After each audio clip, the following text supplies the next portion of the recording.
どうも皆さん、カイトです。継ぎはぎ探索アクションネクロトピアというゲームをご存知でしょうか？こちらは2022年2月23日に Steam でリリースされたゲームになります。早速全アイテム得得でのクリアしたんですけど、押さえているところは押さえているメトロイドバニアでしたね。坑道や境界などの王道ダンジョンで探索をして武器を据え替えながら攻略していくのはめちゃくちゃ面白かったです。今回はネクロトピアについてジャンル、ストーリー、魅力を簡単に紹介します。では早速やっていきましょう。まずネクロトピアってなんやねんって方に説明すると、オリジナル同人ゲーム制作サークルデイトゥーデイマネージメント様で開発された作品で、2016年コミックマーケット90で初お披露目として無料体験版が配布。当時のゲーム名はプロメテウス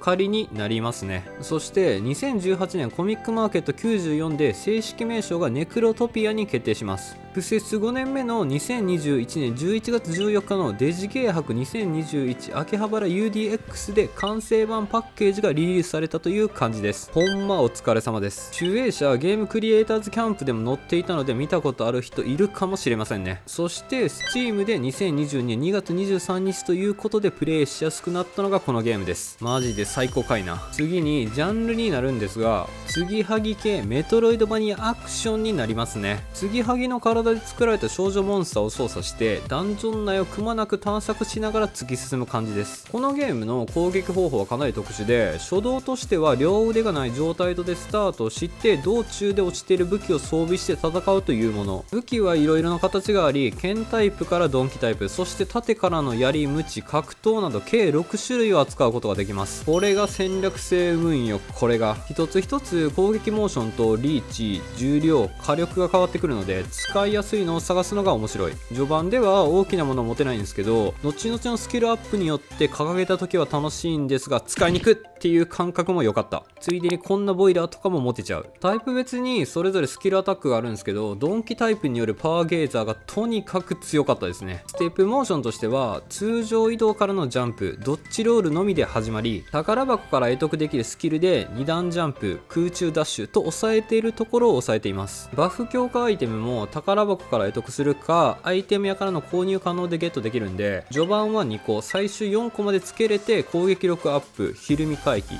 成績自動回収などメトロイドバニア感たっぷりです。チェックポイントのオートセーブによる全回復でボスを倒してからのストック数増加、魂を4つ集めてのスタミナバフなどの王道感はたまりません。こういったところも含めて非常に楽しめましたね。次にストーリーになるんですけど、スクラップ置き場の中で雷が鳴り響く嵐の中でモンスターが突如目覚めます。彼女は自分はなんで作られたのかの疑問の答えを探しに、喋るカカシにアドバイスをもらいながらダンジョンに向かうっていうお話。そしてこのゲームの魅力なんですが、1、歳月5年以上かけて作られた丁寧なメトロイドバニア。継ぎはぎ少女というコンセプトの中でダンジョンを探索するといった一風変わった感じながらも、スキルを得得して徐々に進める感じや、アイテムを装備しての身体バフ、敵と対峙した時の攻防戦などプレイしていて普通に楽しいんですよね。操作性には少し癖はあるんですけど、相手からの装備品をがめて倒す光景はなかなかにえぐい。5年という歳月を経ての満を持してのリリースで、大手会社とは違っての少数精鋭チーム作品としてはかなり完成度は高かったかなと。2、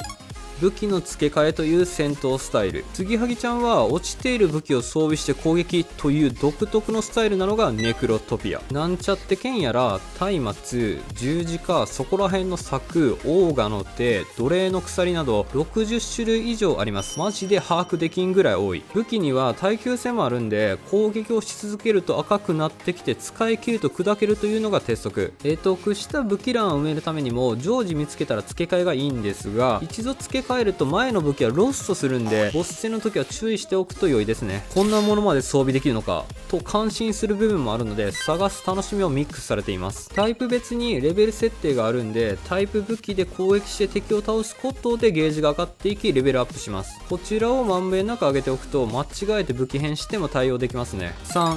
めちゃくちゃ黒いストーリー設定に合わさったボス。これはクリアして感じてもらいたいんですが、スタートからラストまで永遠に暗いんですよ。本当に暗い。まさに暗いスタートまではいきませんが、設定がマジで暗いのが最高なんですよ。キャラクターの数は少ないんですが、モブキャラたちのセリフを細かく読み込んでいくと世界観を鑑みることができます。特に教会でのサイコパス感に落ちていっている信者たちの狂いぶりは良くて、追随するかのように街が襲われるような絶望感は嘘だろと目を疑いたくなりましたね。ボスもステージにあったフォルムなので楽しみにしててください。だが地中から出てくる窓ハンドに一度捕まると 90% デス仕様と矢を無限に撃ってくる時の不意打ち窓ハンドはマジで面食らいました。ボスより強い。雑魚敵でも対処によっては難敵になるのもなかなかのものでした。4、クリア時間は6時間。全マップ埋めてのアイテム回収済みクリア時間は6時間でした。また全武器埋めまですると探索幅含めて10時間を見ておくのが良いかなと。ファストトラベルがないのでステージを突破した瞬間にマップ画面を開いて未回収がある場合は戻って探索するのがおすすめです。ここはアップデーを期待したいんですけど、一度取り忘れると戻るのに時間が相当かかるんで1ステージごとに全埋めするのが理想です。私もそうしました。ですが値段設定もお手頃なのと暗い雰囲気のメトロイドバニアは最高でしたね。以上になります。継ぎはぎ探索アクションネクロトピア。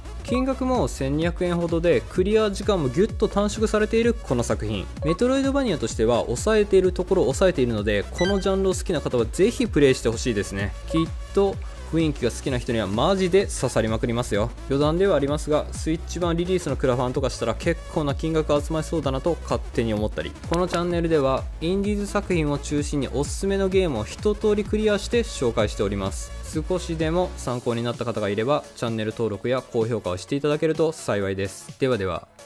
またの機会に。カイトでした。